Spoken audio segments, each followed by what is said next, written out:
నవరాత్రులలో మొదటి రోజు శైలపుత్రిగా దర్శనమిచ్చిన అమ్మవారు రెండవ రోజు బ్రహ్మచారిణిగా దర్శనమిస్తారు.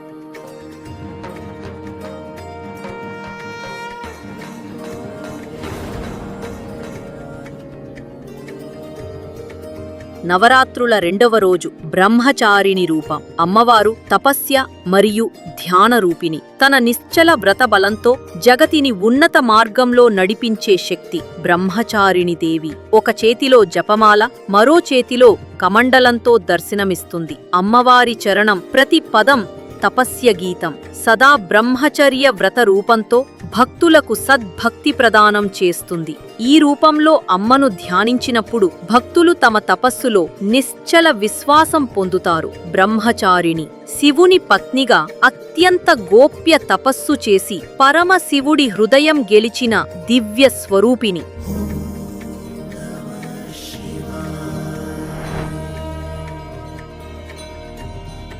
ఈరోజు సక్కరం సమర్పణ ప్రధానం. చక్కెరను సమర్పించిన భక్తులు ఆరోగ్యం, సౌభాగ్యం, దీర్ఘాయువు మరియు మానసిక శుద్ధిని పొందుతారు. బ్రహ్మచారిణి ఆరాధన భక్తులకు ధైర్యం, సద్భక్తి, తపస్య బలం మరియు మానసిక నిశ్చలత్వం ప్రదానం చేస్తుంది.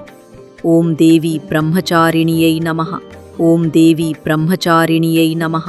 ఓం దేవి బ్రహ్మచారిణియై నమః అనే మంత్రాన్ని భక్తిభరితముగా జపించిన వారు అమ్మవారి తపస్సు మార్గంలో దృఢబలాన్ని పొంది జీవన యాత్రలో దివ్య ఫలితాలను అనుభవిస్తారు.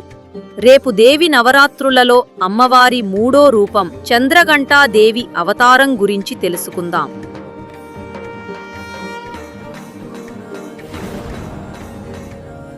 సర్వే జనా సుఖినో భవంతు.